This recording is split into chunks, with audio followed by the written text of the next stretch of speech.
Half of the savings of more than 200 million people are sitting in a vault in Paris right now. Not because Africa put it there, but because France required it. Somewhere in West Africa, people are buying groceries at a market, just like you and me, paying cash and call it a day.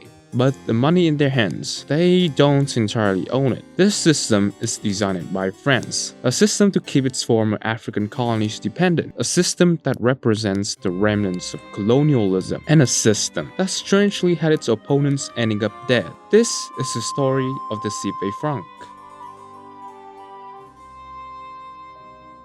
The origin of the CFA Franc can be traced back to 1939, when France passed a decree binding all its African colonies into a single monetary area. After the Second World War, France was on the verge of economic collapse. For France, recovery was now its only priority. This led to the creations of the CFA Franc system, or colonies françaises d'Afrique, which was the franc of the French colonies in Africa. France called this an act of generosity, as the French minister René Plevien claimed. In a show of her generosity and selflessness, metropolitan France, wishing not to impose on her faraway daughters the consequences of her own poverty, is setting different exchange rates for their currency. This meant that the CFA franc was officially pegged to the French franc. Basically, France now controlled the exchange rate. They now had a say in its African colonies' economy. Here is the list of the exchange rates. Here you can see between 1948 and 59, the French franc was relatively weak compared to the CFA franc. This translated to that African colonies' goods were way too expensive to export, and importing from France was the only way. Note that from 1994 to 1998, the CFA franc faced a strong 50% devaluation. This was a shock therapy to these African countries. On paper, economic productivity surged, but it was followed by a period of long-term instability when rural and urban workers faced a vast divergence in economic payoffs. Independence is a different story. Between 1958 and 1960, most French African colonies gained their independence. They were now left with a choice, either to leave or give in to the CFA system. Guinea refused to join upon declaring independence. As a result, France launched Operation Persil by flooding Guinea with counterfeit bills to deliberately destroy its economy. The message was clear: there would be consequences upon leaving. France also gets to set the exchange rate. This meant that African economies have to follow the rules made by France. Since the CFA franc is pegged to the euro, this country's decisions are heavily influenced by the European Central Bank. For decades, the euro is kept at a fairly low inflation rate. This one-size-fits-all approach is the reason why African goods become artificially expensive in the global market. African central banks rarely lend out money and typically set higher interest rates to ensure compliance with the anti-inflation policies set by the euro. That is why, though the CFA franc is relatively a stable currency, 11 out of 14 CFA members are classed as least developed countries, or LDC. Stability without growth is just another word for stagnation. As of now, 50% of foreign reserves of the central CFA member countries are required to go to Paris. The French Treasury acts as an operational account for these African countries. Whenever a CFA member runs out of foreign reserves, they can count on the French Treasury, which then lends them euros and charge interest if their account goes into negative balance. Yet, if they deposit 50% of their foreign reserves, they would earn interest in return.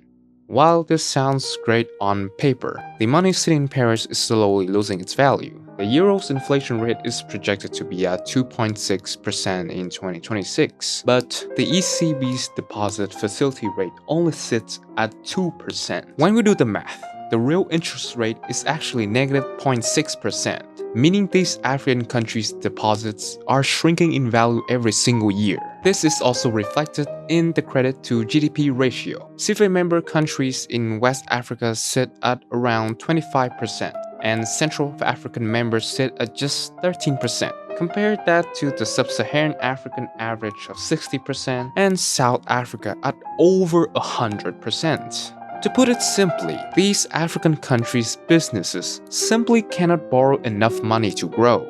France also guarantees unlimited convertibility to euros, meaning CFA francs can always be exchanged for euros at the fixed rate. But this guarantee comes at a cost: monetary sovereignty. As Senegalese economist Ndongo Samba Sylla argued, the funds flowing through these accounts are not usually disclosed. This means that France could be using African deposits to fund its own national projects, while African countries are left with little to spend on their own development. And whatever little money remains in Africa doesn't stay for long. Because of the free movement of capital rule, French companies operating in African countries are free to take every franc of profit they make and move it straight back to Paris. No restrictions, no reinvestment requirements, the money simply leaves. Africa is essentially running an economy with a hole at the bottom. Money comes in and flows straight back out to France. Just 2 days before signing the CFA withdrawal, the first president of Togo was assassinated. He was Sylvanus Olympio, a staunch protester against French colonialism. Why France hasn't claimed the assassination? Plenty of documents present us a different story. There are strong allegations that the French were involved in this coup d'etat. Observers maintain that a French soldier or a commander fired the fatal shot against the Togolese president.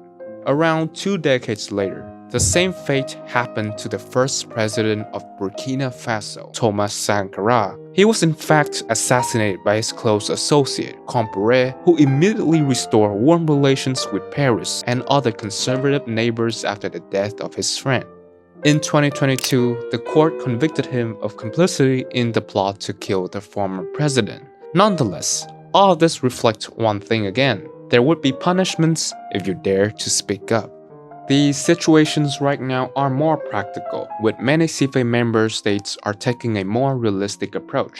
The CFA Franc has moved from a merely academic debate to a mainstream political movement. In 2019, Macron, the president of France, also dropped the 50% foreign reserves deposit requirement for West African countries to alleviate anti-French sentiments. Recent trend of French troops leaving Africa is also steadily increasing.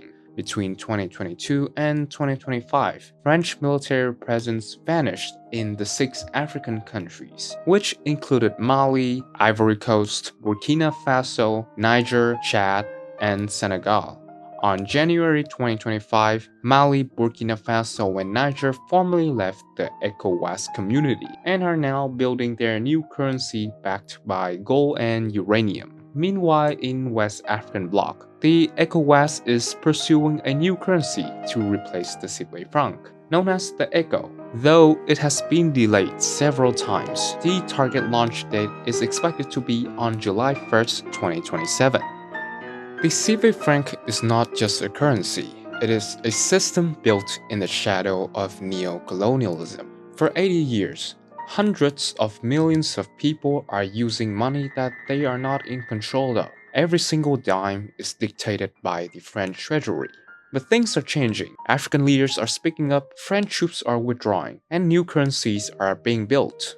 It is only a matter of time before France's foothold in Africa becomes history. Well, that is for today, and I will see you next time.